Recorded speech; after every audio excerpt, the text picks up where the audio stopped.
Good evening. My name's Tom Abbott, and I'm going to be your instructor here in SMG 401, Sport Economics, and I'm in a little bit of a more casual setting than I might be. I'm actually in a home in Tampa, Florida that we're renting this week, as I am, as you might guess from the attire, I'm also a coach. I'm involved in the athletics departments here at Post, as well as being the program manager for business administration.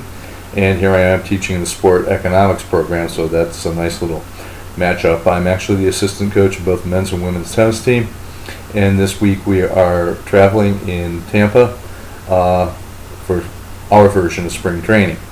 And it's kind of appropriate that we're opening the sport economics course tonight, as I was at Hillsborough Community College this afternoon, where spring break tennis is a big thing, and it's quite an operation.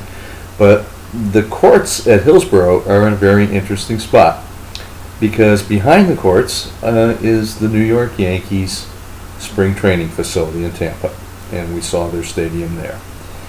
Right across the street is Raymond James Stadium, the home of the Tampa Bay Buccaneers. So I was kind of surrounded this afternoon by two indications of just how big sport can be. Here we are in Division II college sports, working with other small colleges in a non-revenue producing sport, and yet I was near the home facility of a team in the most profitable and what is regarded as the best run league in professional sports by many, and that would be the NFL, and then the spring training home of the legendary franchise, the New York Yankees, who are kind of regarded with a love-hate relationship. Their fans regard them as the greatest franchise ever, and their arch enemies, of whom there are many, I'm assuming, just look at them as, what was the old phrase, the evil empire. So these kind of served as reminders for me that as we go in tonight, that sport is just a big part of a lot of people's lives, but it becomes outsized to some degree.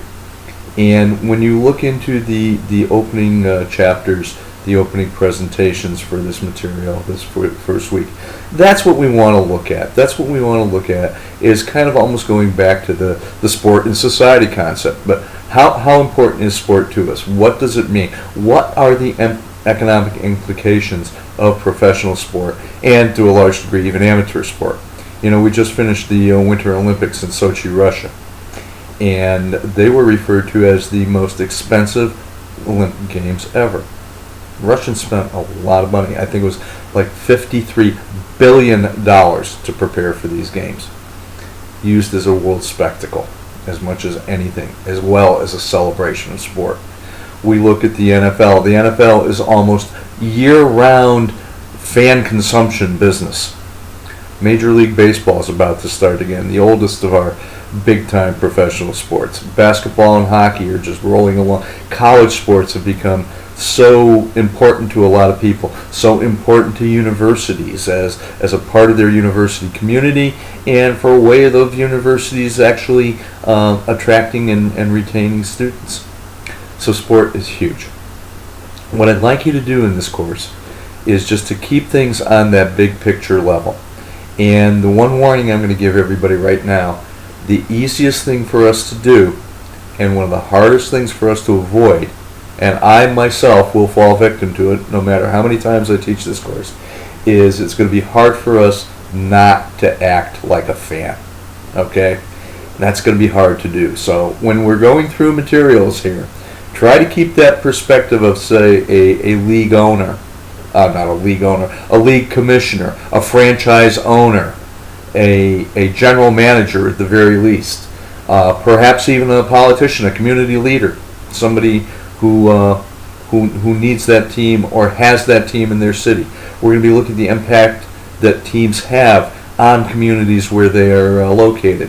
We're going to be looking at the economics of the teams themselves. We're going to be looking at labor markets. We're going to be looking at all sorts of things. And the great thing about sport is it changes so fast and so often that even things we thought were a certainty today, we'll see are not certainties tomorrow. So I hope you enjoy your kind of walk through the economic side, the review of sports business, as it were. I think what you'll find in this course is that we rely very heavily on the discussion board. For your participation is going to be critical. It's going to be where we do a lot of the learning, where we talk to each other, where you talk to your classmates, where you talk to me. We're going to try to simulate what we would do in a regular classroom. But the discussion board, I want to get that in front of folks right now, is very important. In fact, is maybe the most important component of the course.